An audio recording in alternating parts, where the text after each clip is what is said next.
전도서 주석을 시작하겠습니다. 전도서는 히브리어로 코헬렛 이렇게 부릅니다. 코헬렛이라고 하는 단어는 전도서에 한 7번 등장을 하고 이것을 우리말 성경에서 이제 전도자다 이렇게 번역을 했지만, 그러나 이 전도자라고 하는 표현이 꼭 그 뜻에 딱 맞게 잘 번역한 것은 아니다라고 하는 겁니다. 원래 그 전도자라고 번역된 히브리어 코헬렛은 그 의미가 모으다란 뜻이에요. 그래서 모으다라고 하는 뜻을 가진 카할에서 유래됐습니다. 그렇기 때문에 회중의 특정한 모임이나 지혜자들의 무리를 이끌면서 거기서 말하거나 가르쳐야 하는 사람들을 지칭하는 것으로 이렇게 우리가 추정되는 단어가 코헬렛 이렇게 우리가 이해할 수 있습니다. 우리가 히브리어 제목 코헬렛을 왜 우리말로 전도서라고 번역을 했을까라고 하는 겁니다. 우리가 이 코헬렛을 헬라어 번역인 70인역에서 헬라어로 에클레시아스테스라고 이렇게 번역을 했습니다. 에클레시아스테스. 그리고 이것을 그 제롬이 라틴어로 번역하면서 연사라고 하는 뜻을 가지고 있는 콘치오나토르라고 또 이렇게 번역을 했습니다. 그래서 이것을 다시 루터가 설교자라고 이렇게 번역을 하면서부터 전도자라고 하는 말이 생겨나게 되었습니다. 그래서 코헬렛을 전도서라고 번역한 것은 아마도 오역에서 기인한 것처럼 보입니다. 그래서 전도서라고 부르기보다는 그냥 히브리어의 음을 그대로 딴 코헬렛으로 이렇게 부르는 것이 더 낫지 않나 이렇게 생각을 합니다. 그러니까 우리가 코헬렛을 헬라어로 에클레시아스테스로 번역을 했고, 그 다음에 이 에클레시아스테스를 다시 제롬이 콘치오나토르라고 하는 것으로 번역을 했고, 그리고 이것을 다시 루터가 설교자라고 하는 프리디거로 이렇게 번역을 하면서부터 전도자다라고 하는 그런 번역이 생겨난 것으로 이렇게 이해를 합니다. 자, 이제 다음 주제로 전도서를 누가 썼느냐. 항상 우리가 성서를 연구할 때에 저자 문제는 제일 어려운 문제예요. 저자 문제. 가장 어려운 문제입니다. 그런데 이제 전도서는 이것을 기록된 그 코헬렛, 즉 전도자가 누구냐라고 하는 것, 이것이 이제 전도서 연구의 핵심 주제이기도 합니다. 즉 전도자가 누구냐라고 하는 겁니다. 전도서는 전도자가 이 책을 지은 것으로 이렇게 기록되어 있습니다. 그러면 이 전도자가 누구인가라고 하는 것이 전도서 연구의 굉장히 중요한 주제 가운데 하나다라고 하는 거죠. 자, 우리가 잘 알다시피 전도서 1장 1절에 보면 다윗의 아들 예루살렘 왕 전도자의 말씀이다 이렇게 기록이 되어 있습니다. 그래서 우리가 이 말을 근거로 해서 전통적으로 코헬렛을 솔로몬 왕으로 이해하는 겁니다. 전도서 자체에는 솔로몬을 언급하고 있지는 않습니다.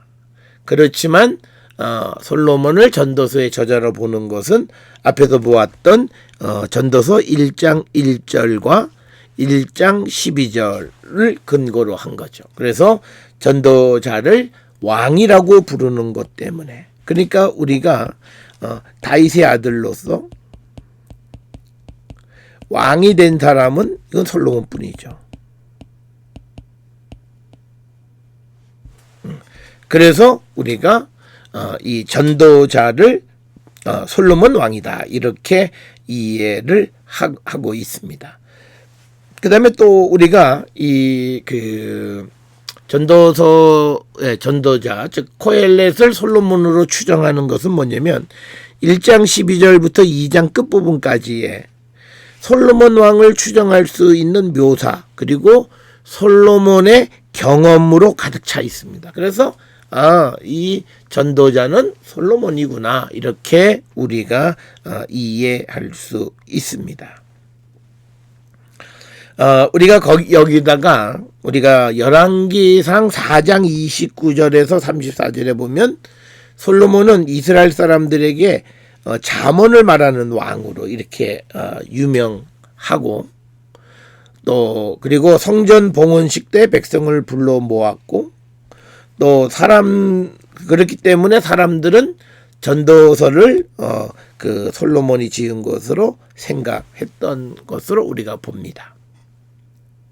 그래서 이제 이 전도서는 솔로몬이 늙어서 모든 것이 허무함을 느끼고 기록했다, 이렇게 많은 사람들이 주장을 합니다. 그런데 이제 19세기부터 이때부터 솔로몬을 전도서의 저자로 생각하지 않기 시작합니다.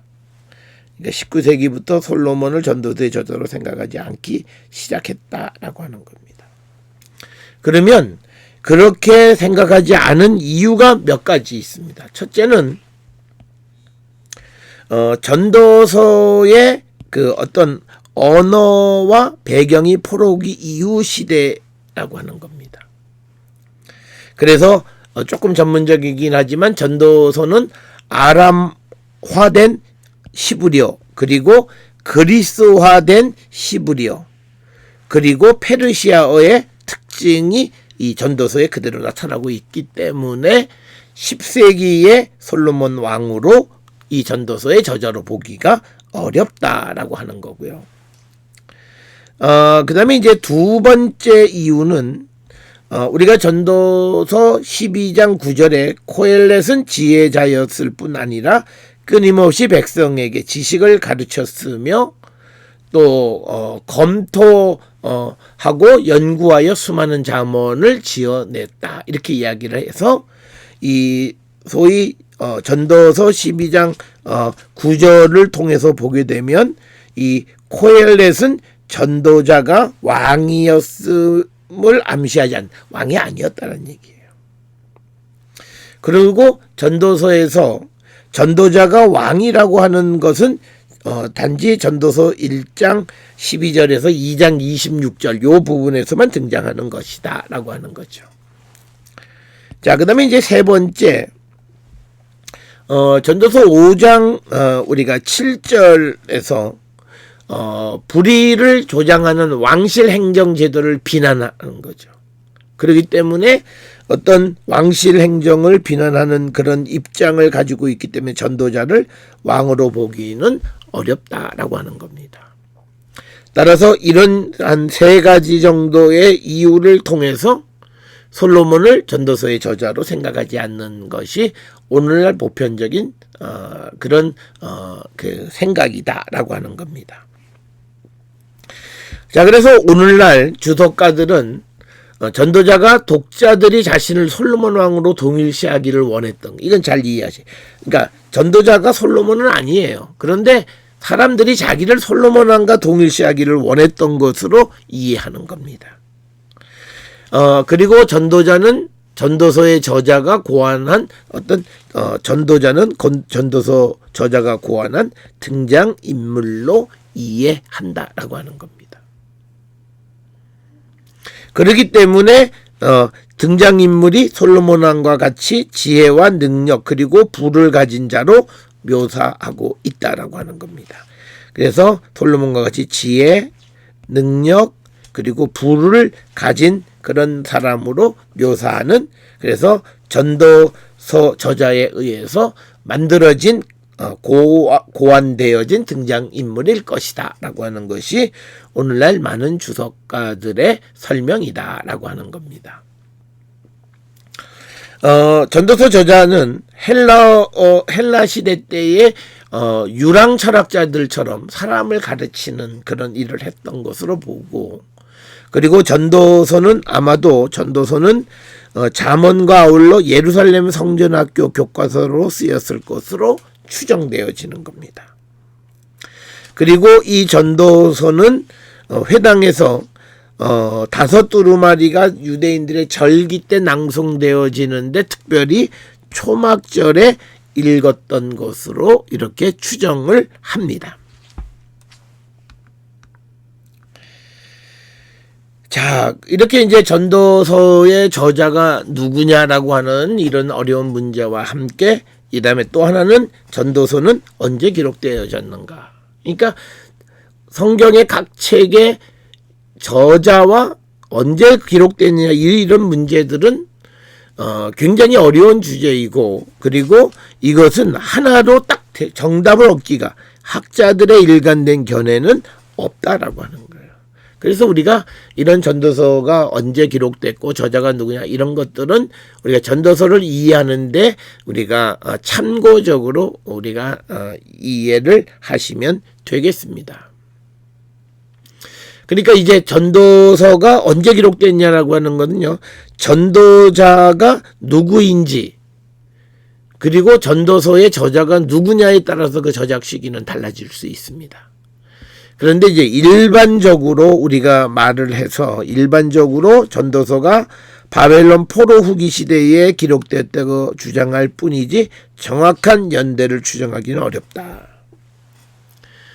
그런데 이제 다른 기록과 비교를 통해서 알 수 있는 게 집회서의 전도서에 대한 언급이 이 집회서는 주전 180년경에 기록됐어요. 그러니까 집회서보다 먼저 기록됐다는 거예요. 그래서 대략 주전 200년 이전에 기록된 것이라고 보는 거예요. 그러니까 집회서라고 하는 거서에 전도서가 인용되었으니까 전도서는 집회서보다 먼저 기록됐다. 그런데 우리가 추정하는 집회서의 연대는 주전 180년경이에요. 그러니까 전도서는 이것보다 앞선 주전 한 200년경쯤에 기록된 것으로 추정한다라고 하는 겁니다. 이게 첫 번째고요. 그 다음에 또 하나는요, 전도서 1장 16절에 나보다 먼저 예루살렘에 있던 모든 사람들이라고 하는 표현을 통해서 전도서의 저작 연대를 주전 3세기경 예루살렘에 살았던 이름 없는 어떤 저자, 이렇게 우리가 추정을 합니다. 왜냐면 그 당시 그러니까 그 당시 유다는 애굽의 왕궁을 둔 그리스의 프톨레미 왕조가 다스리고 있었어요. 그래서 프톨레미 왕조 지배 아래에 있던 팔레스틴의 상황이 이 전도서 5장 8절 9절에 묘사되어 있다 이렇게 추정을 하고, 그래서 우리가 이 전도서의 이 연대를 대략 한 주전 3세기 경으로 추정한다라고 하는 겁니다. 그 다음에 이제 우리가 이 전도서와 관계되어져서 전도서에 문체가 있어요. 근데 이 히브리어로 기록이 되어 있지만 앞에서 보면 아람화되고 그리스화된 히브리어, 거기에다가 페니키아의 영향 이런 것들, 그래서 문체가 다른 책보다 히브리어가 매우 다르다라고 하는 거예요. 그리고 또 어려운 단어가 많이 사용되었고 또 문법적으로 특이한 점 그리고 구문론적인 문제점 등이 많이 있다라고 하는 겁니다. 그래서 히브리어와 첫째는 다른 히브리어와 다르다, 어려운 단어들을 많이 사용하고 있다, 문법적으로도 특징적이다, 구문론적인 문제점이 발견되어지는 책이다. 그래서 이 전도서는 굉장히 이해하기 어렵다라고 하는 거예요. 그래서 여러 학설들이 등장해요. 전도서가 그러니까 아람어나 미시나 히브리어, 즉 미시나 히브리어는 후기 히브리어와 밀접한 관련이 있다라고 하는 휘틀리라고 하는 학자의 주장이 있고요. 이건 하나고, 그래서 이 사람은 전도서의 연대를 대략 152년부터 145년 사이다 이렇게 주장을 합니다. 이게 이제 한 가지 주장이에요. 그 다음에 또 하나는 전도서 4장 12절 6장 10절에 사용한 타카프라고 하는 동사를 근거로 해서 이것은 아람어에서 차용한 거다라는 거야. 그러니까 아람어를 차용한 것이기 때문에 이 전도서는 주전 7세기에 기록된 것이다. 자, 여기서 우리가 보게 되면 이 긴스버그와 폭스라고 하는 사람은 앞에서 우리가 보았던 휘틀리와 달리 이 전도서의 연대를 대략 주전 7세기 이후에 기록된 걸로 봐요. 그런데 앞에서 휘틀리는 정확하게 연대를 152년부터 145년 사이 주전 2세기 경으로 500여 년 차이가 나는 거죠. 그 다음에 또 다른 학자인 짐머만이라고 하는 학자가 있습니다. 이 사람은 이 전도서가 아람어화 됐다. 아람어에서 번역했다. 이렇게 주장을 해요. 그리고 또 다른 학자인 고디스는 아람어보다 미시나 시브리어와 유사하다. 이것도 후기 시브리어. 그리고 또 프리드릭이라고 하는 사람은 페르시아어의 영향을 받은 것 같다. 이렇게 주장을 합니다. 특별히요. 페르시아어에서 차용한 단어가 있어요. 그건 뭐냐면 2장 5절에 과원을 뜻하는 파르데스, 징벌로 번역된 피트감, 이런 것들은 전부 다 페르시아어에서 차용했다라고 하는 거고, 여기에 이제 9장 1절에 그들의 행위라고는 아바데이 햄이라고 하는 이 히브리어의 표현은 아람어 표현이다라는 거예요. 그래서 우리가 이제 앞에서 휘틀리, 긴스버그, 폭스, 그리고 또 짐머만, 이런 또 그리고 고디스, 이런 사람들, 여러 사람들이 주로 뭐냐면 언어 연구를 한 거예요. 그래서 이 전도서의 언어를 연구해서 이것이 어느 시대 때 것인가를 이제 추정하는 것이다라고 하는 거예요. 그래서 각각 주장들이 다르다. 그런데 이제 주장은 다르지만 우리가 공통적으로 알 수 있는 전도서의 문체의 특징 가운데 하나는 뭐냐면 같은 단어를 수없이 반복해 쓴다라고 하는 거예요. 반복이에요. 반복이라고 하는 걸 리피트, 강조를 얘기하는 거죠. 전도서에 사용된 단어가 전부 2643개 히브리어를 기준으로, 이 가운데 21%의 단어가 반복적으로 사용됐고, 그 중에서 25개의 단어가 특히 많이 반복되어졌는데 헛되다, 허무하다, 또 수고, 또 일, 지혜, 좋다, 그 다음에 시간, 그 다음에 알다, 지식 같은 거, 그 다음에 태양, 뭐뭐 보다, 관찰하다, 바보, 먹다, 이익, 무엇이 이익이 됐냐, 바람, 죽음, 그 다음에 올바름, 그 다음에 사악함, 그 다음에 목, 기억, 그 다음에 심려, 이런 것들이죠. 이런 것들은 아주 반복적으로 사용되고 있다라고 하는 겁니다. 그래서 이 전도서는 매우 어려운 책 가운데 하나다라고 하는 거고요. 그러면서 이제 이 전도서가 담고 있는 내용은 과거의 책과는 달리 행복과 성공이 행동에 달려 있다는 전통적인 지혜와는 달리 하나님 없는 삶에 대한 회의론을 제기하는 거예요.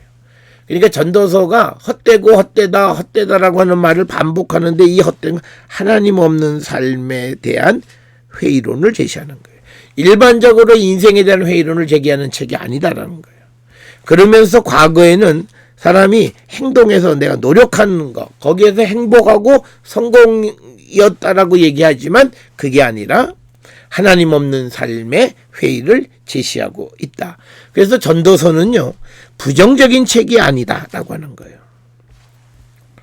그리고 전도서가 얼뜻 보기에는 부정적이고 절망적이지만 여기서 우리에게 강조하는 건 뭐냐면 하나님만이 모든 사물의 의미를 아신다는 것을 우리에게 알리고자 했다는 거예요. 그래서 우리가 하나님이 없으면 우리의 삶은 의미가 없다라고 말하는 거예요. 그래서 전도서는 가치 있는 삶이란 하나님을 인정하는 삶, 이게 가치 있는 삶이라는 겁니다. 그렇기 때문에 우리는 사람은 자기 삶의 모든 수수께끼의 해답을 아는 채 하지 말라는, 겸손하라는 거예요. 그러니까 자기의 삶의 모든 해답을 아는 채 하지 말고 또 경외심을 품고 하나님의 결정을 인정하고, 그러니까 뭐냐면 첫째는 사람은 자신의 삶의 해답을 아는 채 하지 말라. 그 다음에 두 번째는 경외심을 품고 하나님의 결정을 인정하며 순종하는 거죠. 그 다음에 세 번째는 하나님이 사람에게 나누어 주신 바를 전폭적으로 신뢰하고 기쁨 가운데에서 누리면 되는 거다. 그러니까 결국은 이 말은 전부 뭐냐, 무엇과 같으면 순종이라고 하는 말과 같은 맥락에 있는 말씀이다. 자, 그래서 우리가 전도서에서 많이 등장하는 표현 중에 헤아래라고 하는 거죠. 그 다음에 하나님이 하시는 일, 이런 표현들을 우리가 많이 봅니다. 이건 뭐냐면 사람의 지혜와 탐구와 경험과 지식으로 밝혀내지 못하는 것, 이거예요. 그러니까 하나님이 하시는 일은 사람의 지혜, 탐구, 경험, 지식으로 밝혀내지 못한다는 거예요. 그렇기 때문에 우리가 사람의 지혜, 사람의 노력, 사람의 경험, 사람의 지식으로는 아무것도 할 수 없다는 거예요. 그러니까 이건 뭐냐면 이게 신앙의 걸림돌이라는 거죠. 신앙이 없었을 때는 우리가 지혜롭기를 위해서 노력해야 되고 탐구도 해야 되고 경험을 존중해야 되고 지식을 쌓아야 된다라고 돼 있지만, 그러나 전도서는 이런 것은 아무것도 할 수 없다라고 하는 겁니다.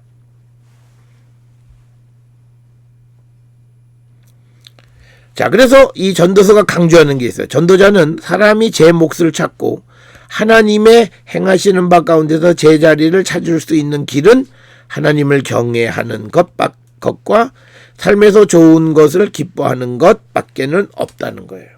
그러니까 뭐냐면 가장 중요한 건 뭐냐면 하나님이 행하시는 것 가운데서 우리가 제자리를 찾아갈 수 있는 하나님을 경외하는 것, 첫째. 그리고 우리의 삶에서 우리가 좋은 것을 기뻐하는 거예요. 토브라고 하는 거죠. 토브라고 하는 건 하나님이 만드신 거예요. 하나님이 창조하신 거예요. 이건 뭐냐면 내가 사람이 아는 지혜, 사람이 탐구하는, 사람이 경험, 이건 전혀 관계가 없는 거죠.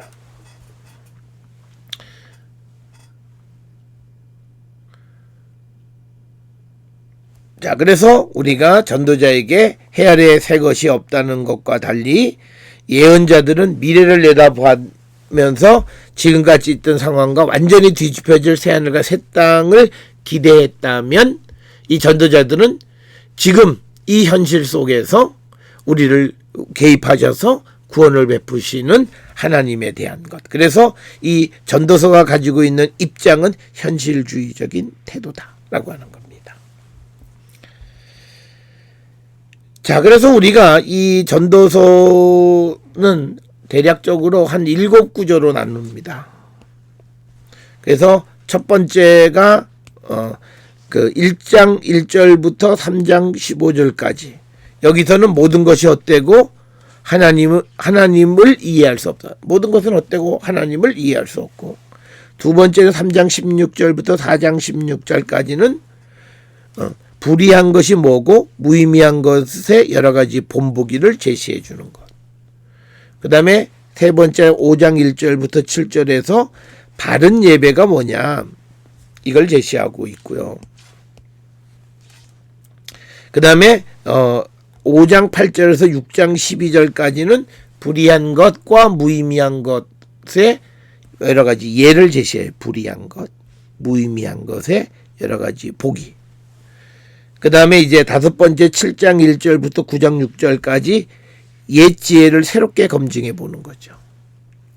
그리고 6번째는 9장 7절부터 12장 8절까지 슬기로운 행동을 위한 지침, 그리고 12장 9절부터 19절에 맺은 말로 마친다라고 하는 겁니다.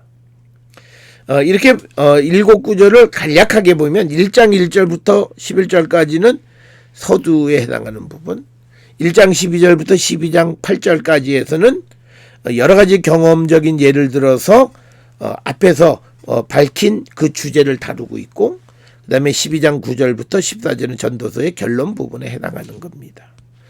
그래서 서론 부분, 본론은 1장 12절에서 12장 8절까지, 그리고 세 번째 결론은 12장 9절로부터 14절까지 결론 부분이다. 이렇게 되어져 있습니다. 자, 그래서 전도서는요, 시작이 1장 2절 또 14절 헛되고 헛되며 헛되고 헛되니 모든 것이 헛되도다. 내가 헤아려서 행하는 모든 것을 본즉 다 헛되어 바람을 잡으려는 것이다. 이게 1장 2절에서 14절이에요. 여기에서 이 주제가 뭐냐면 헤벨, 허무라고 하는 거예요. 헛되다. 이것은 인간의 모든 노력과 인간의 향락의 허무함을 얘기하는 거예요. 그래서 향락에 기대해서 사람이 행복할 수 없다는 거예요. 그 다음에 또 권력도 권세도 공허하다. 재산도 물질도 허물을 가져온다. 그리고 16장 1절부터 16절에서는 모든 부귀영화, 장수, 많은 자손도 헛되다. 그런데 왜 전도자는 이 모든 것들이 헛되다고 얘기하느냐? 그건 간단해요. 이것들 속에서 하나님을 발견할 수 없기 때문이다. 그러니까 우리가 마태복음에서 예수님이 하나님과 재물을 겸하여 섬길 수 없다. 재물 속에서 하나님을 발견할 수 없다라고 하는 거예요. 그래서 전도서의 목적은 허무주의를 전하려는 것이 아니다. 이건 뭐냐면 하나님과 관계없는 인간 중심적인 가치와 그리고 그것을 획득하기 위한 인간의 모든 노력과 추구가 허무하다는 것을 우리에게 보여주는데, 이 전도서에서는요, 하나님과 관계가 단절된 인간의 삶은 동물의 것과 다를 바가 없다라고 얘기하는 거죠. 그래서 이 전도서에서 허무주의, 니힐리즘을 얘기하는 게 아니라 하나님 관계 없는 인간 중심적인 모든 가치, 이게 허무하고 또 그것을 획득하기 위한 인간의 모든 노력과 추구가 허무하다는 거예요.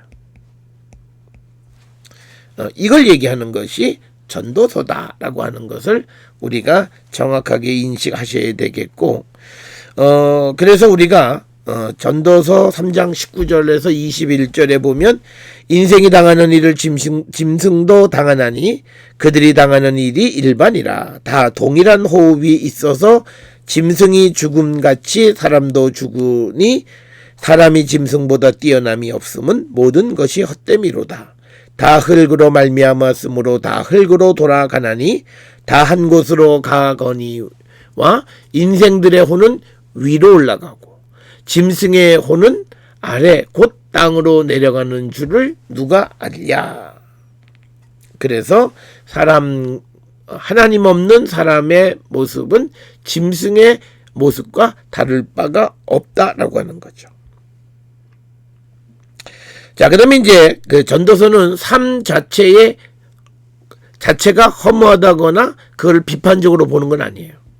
오히려 전도서에서는 삶은 하나님이 허락해 주신 것이기 때문에 욕심을 버리고 절제하면서 열심히 일하며 사는 것이 아름답다고 얘기합니다. 그래서 전도서 5장 18절에 사람이 하나님께서 그에게 주신 바 그 일평생 먹고 마시며 헤아려서 하는 모든 수고 중에서 낙을 보는 것이 선하고 아름다움을 내가 보나니 그것이 그의 몫이로다 라고 하는 것. 그래서 우리가 반드시 구별해야 되는 것은 뭐냐면 전도서는 인생이 하다고 말하지 않는다는 거죠.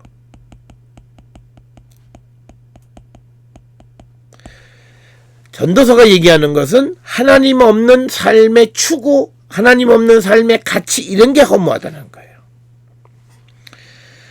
그렇기 때문에 이 전도서에서는 하나님을 떠난 인간의 모든 수고와 노력이 허무한 것임을 강조한다라고 하는 거예요.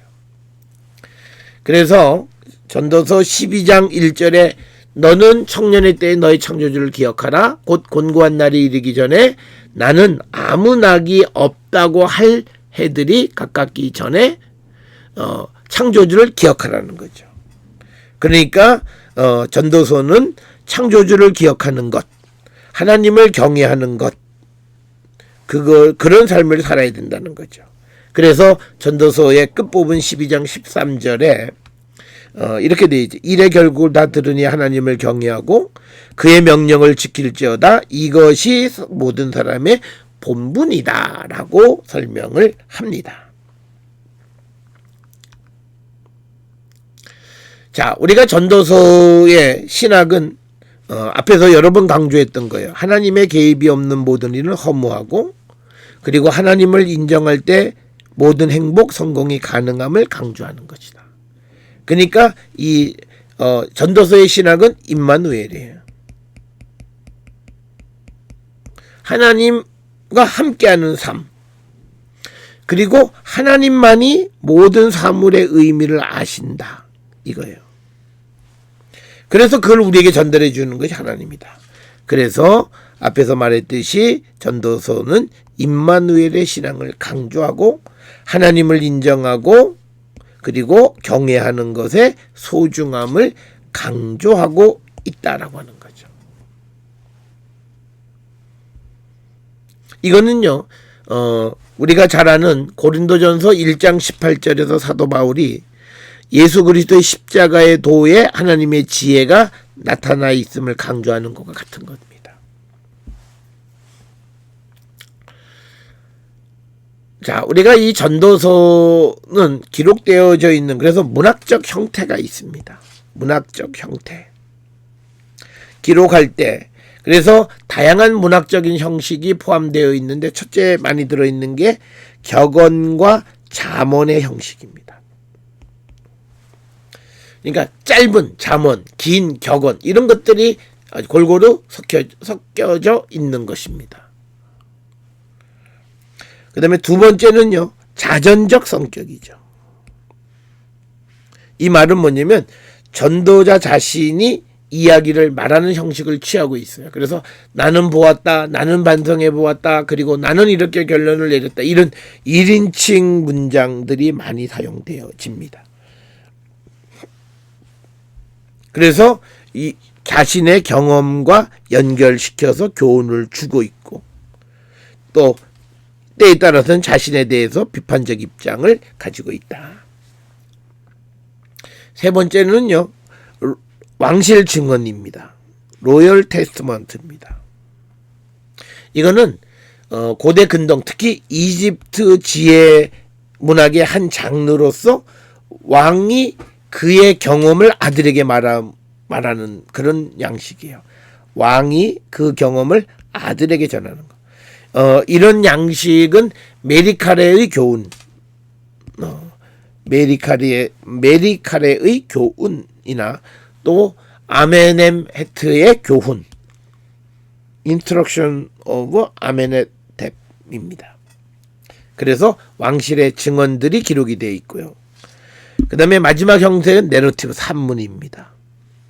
이거는 전도자를 3인칭으로 언급하고 기록되어 있어요. 그래서 전도서는 산문, 왕실 증언, 그 다음에 자전적 성격, 격언과 잠언, 뭐 이런 형식, 다양한 문학적 형식을 띠고 있다. 이 전도서를 어떻게 해석해야 되느냐라고 하는 거죠. 전도서가 이렇게 기록이 되어 있는데 해석은 이 해석도 매우 다양합니다. 첫째는 삶의 허무주의를 강조하는 해석, 전도서의 중용적 가치를 강조하는 주석, 그리고 세 번째, 전도서가 인생의 기쁨을 강조하는 거죠. 인생의 참된 기쁨이 뭐다. 이걸 강조하는 거다. 이거 세 가지. 그래서 우리가 삶의 허물을 강조하는 주석은 전도서가 삶의 즐거움보다 모든 것이 헛되다는 것을 강조하고 있다. 이렇게 얘기해. 이거는 전도서를 잘못 이해하는 것이다. 두 번째는요. 전도서는 중용의 도를 강조하고 있다는 관점에서 해석합니다. 그래서 전도서는 그렇다고 해서 중용이라기보다는 인간의 계명의 윤리를 준수하도록 이끌어가시는 하나님에 대한 경외를 강조하는 거죠. 그 다음에 이제 세 번째는 유대인 절기와 관련되어서 전도서를 초막절에 읽혀지는 것에 착안하여 전도서의 주제가 삶의 기쁨, 환희. 왜냐면 우리가 초막절이라고 하는 것은요, 여름 과실의 수확이에요. 그러니까 추수감사라는 거죠. 그러니까 그것이 기쁨, 환희 이런 것들이다. 그래서 이 전도서를 그런 관점에서 해석을 하는 사람들도 있다라고 하는 거예요. 그래서 전도서를 삶의 기쁨을 인간을 위한 하나님의 명령이다라고 하는 거죠. 삶의 기쁨은 하나님이 명령하신 것, 그것을 지키는 것이다. 그게 인간의 가장 큰 기쁨과 환희다. 이렇게 주장을 하기도 한다. 자, 그래서 이 전도서에 대한 여러 가지 입장, 견해 이런 것들에 대해서 간략하게 우리가 살펴보았습니다. 전도서는 이것이 어떤 우리에게 허무주의를 주는 것도 아니고 우리에게 강조하는 것이 하나님이 없는 삶은 의미가 없고 하나님 없는 인간의 노력 자체도 의미가 없다. 오직 여호와를 경외하고 주님과 함께하는 것이 사람의 행복이고 기쁨이고 즐거움임을 우리에게 강조해 주는 것이 이 전도서이다라고 하는 것을 이제 우리가 기초로 이제 전도서에 대해서 본격적으로 우리가 연구하도록 하겠습니다.